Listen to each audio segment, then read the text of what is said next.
Okay, let's dive right into this explainer. If you're investing in Kansas City real estate or even just thinking about it, you already know the rules around here can get, well, pretty tricky.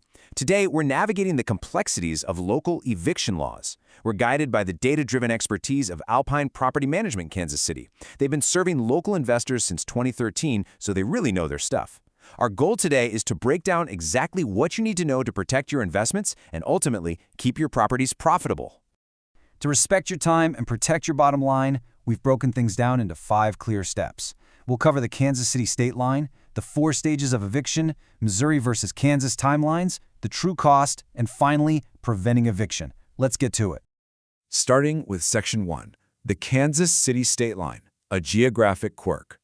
So how does a simple state line actually impact your real estate portfolio? Well, honestly, it creates a massive trap that so many new investors fall right into.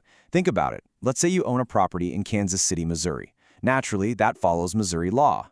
Now imagine you buy another property literally right next door, just across the state line in Overland Park or Olathe. That new property? It follows Kansas law. The required legal steps might look kind of similar at a quick glance, but the notice periods and filing details are entirely different. If you just cross the street and use the exact same paperwork you used on your last eviction, you'll completely void your case. Using the wrong notice ruins your legal standing before you even begin. Now, when frustration mounts, taking matters into your own hands might feel super tempting. But we need to talk about self-help evictions. This involves illegally changing locks, removing belongings, or shutting off utilities to force a tenant out without a court order. Listen, this is what you absolutely can't not do to solve a non-payment problem. Trying to physically force a tenant out yourself exposes you to massive liability. It's entirely illegal. Any judge will penalize you heavily for it, and it'll end up costing you far, far more in fines and damages than if you just done it by the book from day one. Which brings us right to Section 2, 4 stages of eviction, the legal process. Let's demystify how a legal eviction actually unfolds across both states. The absolute most crucial point here is that you must follow a strict legal sequence perfectly. It always begins with Step 1, serving a proper written notice. If the tenant doesn't comply, you move to Step 2, filing a lawsuit petition in the correct court. Then comes Step 3, attending the court hearing to present your case. And finally, Step 4 is sheriff enforcement for physical removal. I want you to notice that final step carefully. As landlords, you cannot legally handle the physical removal yourselves. No way. You are entirely reliant on law enforcement for that final action after a judge actually renders a judgment. I really want you to absorb this idea.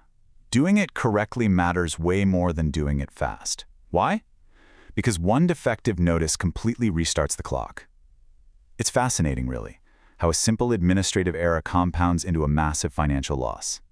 A vague or improperly served notice is literally the single most common reason a case gets delayed or dismissed by a judge.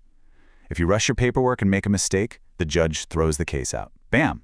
You are back to square one, restarting the clock with a non-paying tenant still living in your property, costing you weeks or even months of lost revenue. Let's move on to Section 3, Missouri versus Kansas timelines, notice and filing requirements. The contrast between the two sides of the metro area is stark. Over on the Missouri side, the process really hinges on a clear, written demand for rent. Once that demand is filed, cases for non-payment can actually move relatively quickly, often within just a few weeks through the dockets in Jackson, Clay, Platte, and Cass counties. Now contrast that with Kansas. Kansas demands a strict 3-day notice to pay or quit before you can even think about filing in Johnson or Wyandotte district courts.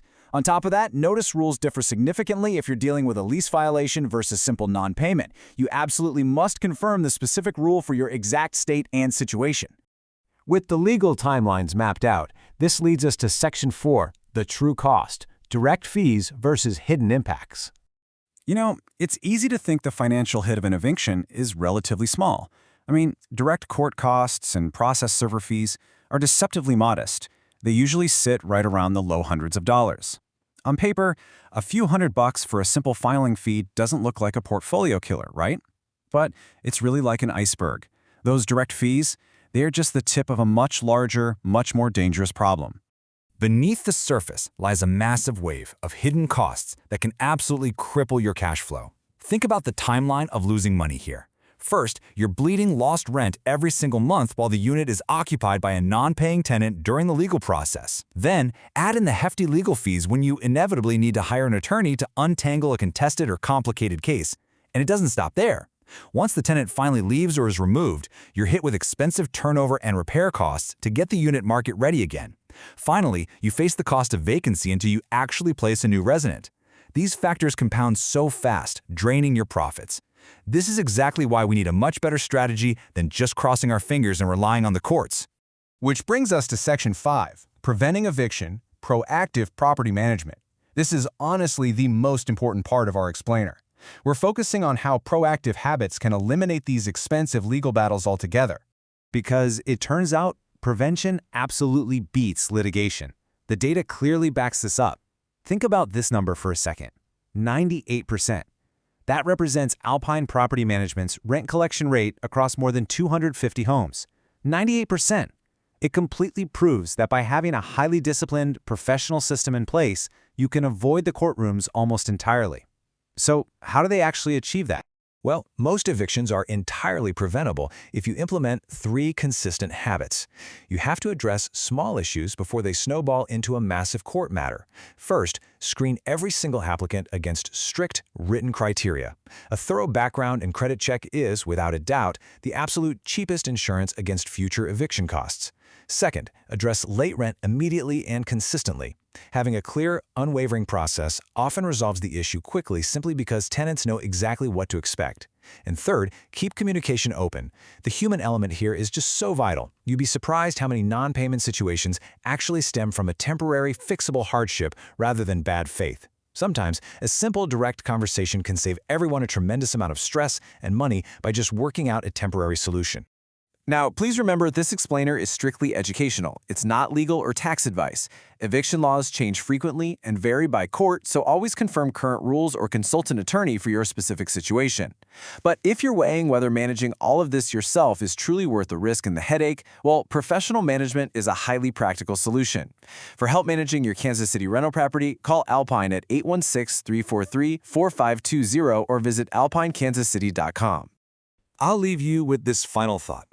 Are you actively preventing financial losses in your rental portfolio, or are you simply waiting for the next legal hurdle to strike? Think deeply about your current strategy. Ask yourself if your portfolio is truly protected against the costly realities we've explored today. Thanks for joining me for this explainer, and remember, stay focused on building those proactive habits.